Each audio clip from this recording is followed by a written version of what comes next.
전현규의 재개발 재건축 TV입니다. 전 시간에 이어서 재개발 사업의 경우에는 투기 과열 지구라고 하더라도 조합원의 지위 승계는 문제가 없었습니다. 그런데 문재인 정부 들어서면서 실질적인 주택 가격을 상승시키는 요인이 재개발 재건축의 조합원 지위를 자유롭게 매매한 것에 이것 때문에 주택 상승의 주범이라고 보고, 재개발도 여러분 잘 아시다시피 투기과열지구에서는 조합원의 지위 승계가 안 되도록 법률을 고치게 됩니다. 그게 2017년도 10월 24일로 여러분도 잘 아다시피 그 유명한 흑석 몇 구역의 그 일부 정부 고관이 매입해서 양도 차익을 남기고 팔은 사건과 관련돼서 이 부분도 2017년도 10월 24일 법이 개정되면서 공포 3개월 이내에 사업시행 인가를 신청한 부분에 대해서는 조합원의 지위를 종전과 같이 팔 수 있도록 하고 있었죠. 이 부가연의 경우는 2011년도에 사업시행 인가를 이미 받은 현장이기 때문에 당연히 경과조치에 의해서 조합원의 지위가 자유롭게 매매가 될 수 있었죠. 그래서 손바뀜이 많이 일어난 것으로 보입니다. 그런데 이제 이 신문 보도에 의하면 2017년도 9월부터 11월 사이에 이 지역에 된 신문이 이제 보도가 이렇게 나와요.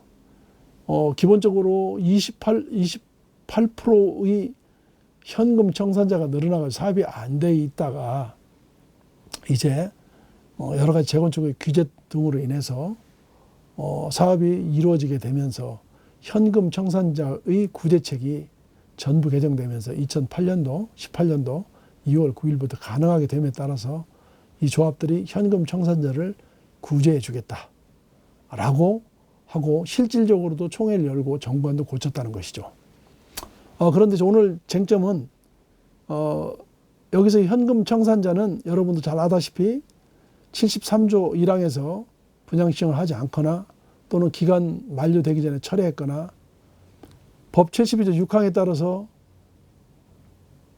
분양신청을 할 수 없는 자이거나 사호에 의해서 조합원의 분양 대상이 안 되는 과소필지나 결격제한을 갖고 있는 자들입니다. 이렇게 재분양 신청을 하더라도 제1호하고 2호이자만 해당이 되기 때문에 우리는 3호하고 4호인 자를 확인을 해서 구제해 줄 수 있는 사람들이 있다고 한다면, 또는 그거 법 개정으로 새로운 분양 신청으로 인해서 다시 또 구제를 받지 못하는 사람이 늘어날 경우는 어떻게 할 것이냐를 알아봐야지만 성공적인 사업으로 진행된다고 할 것입니다. 그래서 현재의 이 사업장은 당연히 2018년도 1월 24일까지 사업시행 인가를 신청을 한 오래된 현장이기 때문에 조합원의 지위는 자유롭게 사고 팔았고 또 재당점도 해당이 되지 않았던 것이죠.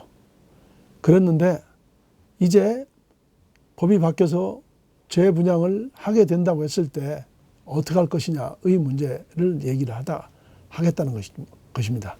특히 이 신문 보도에 의하면 이 사업장이 사업시행 기간이 실효가 돼가지고 사실은 만료가 돼서 실효가 됐다, 사업시행 인가 라고 보도하고 있습니다. 살펴보니까 사업시행 인가 고시가 된 날이 2011년도라고 하면은 내가 볼 때는 뭐 많아봐야 5, 6년인데 사업시행 인가 고시문에 시행 기간이 있어요.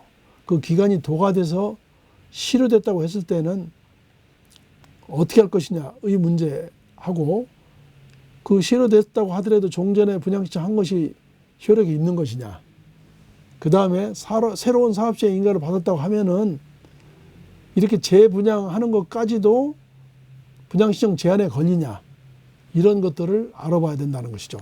그래서 저는 유권 해석을 좀 찾아보니까 이런 부분이 나와요. 2019년도 7월 31일 날 서울시가 얘기해 놓은 건데요.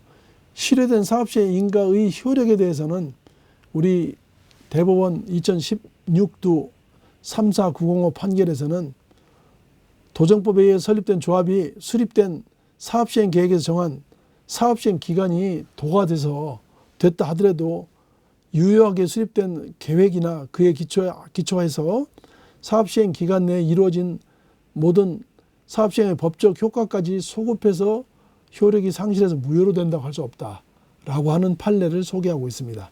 따라서 사업시행 인가를 받고 그 이후에 이루어진 감정평가나 또는 분양신청의 부분들은 효력이 있다고 봐야 할 것이고요.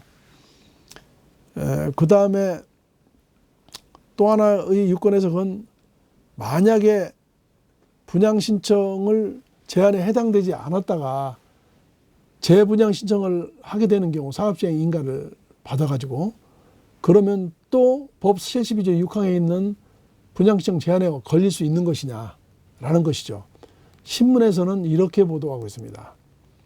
그동안에 분양신청 제한에 걸리지 않는다고 해서 여러 사람들이 들어가서 그 주택을 매입을 해서 자격을 획득했다 하더라도 우리 도시정비법 부칙에 보면은 그 이후에 만약에 투기과열지구에서 조합원분이나 일반 분양분을 그 이후에 별도로 또 취득했다고 한다면 그런 사람이 많이 나올 수 있겠죠. 재테크의 부분으로.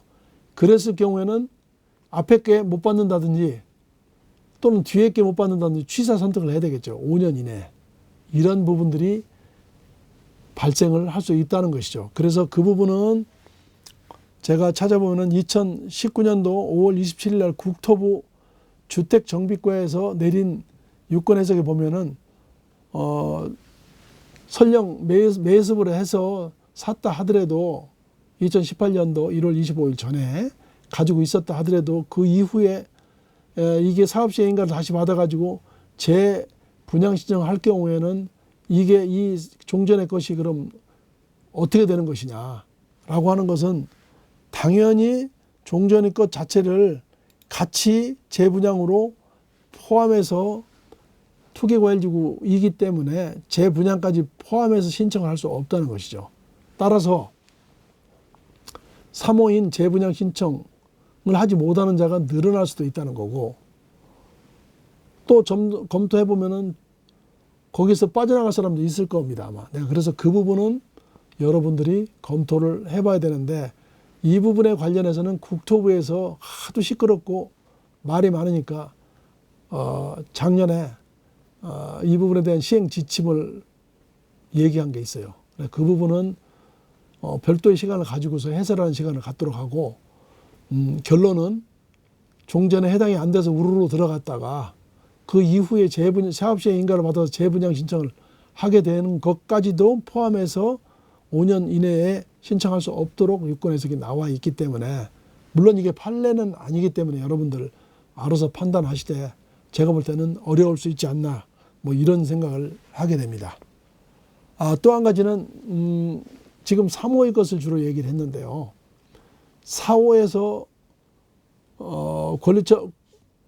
관리처분 계획 인가에서 배제된 자인데 여기는 문제가 아직 관리처분까지 가지 않았기 때문에 관리처분 계획을 수립을 할 때에 충분히 빠져나갈 수 있는 기회가 있다는 것이죠. 재당첨보다는. 예를 들어서 이 지역은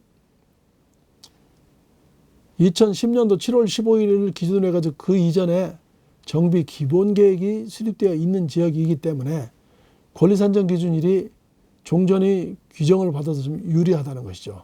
따라서 이 부분은 우리 도시정비조례 36조 1항, 2항, 3항을 검토해 보시되 2010년도 7월 15일을 기준으로 해서 기본계획이 수립되어 있는 지역에 대해서는 종전의 규정을 적용을 받기 때문에 여러분들은 해당되는 부가연의 경우는 그 해당되는 케이스를 찾아서 검토를 하셔야 될 겁니다. 이 부분에 대해서는 시간이 된다면 다음에 한 번 더 설명을 드리겠지만 이것은 한두 시간 갖고 얘기할 문제가 아니라서 각 케이스별로 소유하고 있는 기간이나 시간이나 그다음에 필지의 평수나 뭐 이런 것들, 그다음에 무주택 여부나 이런 것들에 따라서 조건이 달라지기 때문에 상당한 검토를 해야 된다는 것이죠. 즉 여러분들은 이렇게 판단하시면 돼요. 재분양 신청은 가능하다.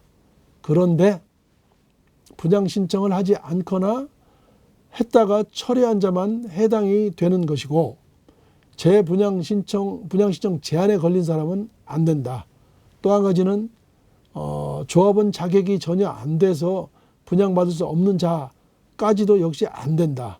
다만 관리처분 계획을 수립을 하면서 탄력적 있게 평형이 부족하더라도 추산 내역으로 따진다든지 세대의 합산을 통해서 구제해 줄 수 있다든지 신축 다세대의 경우에는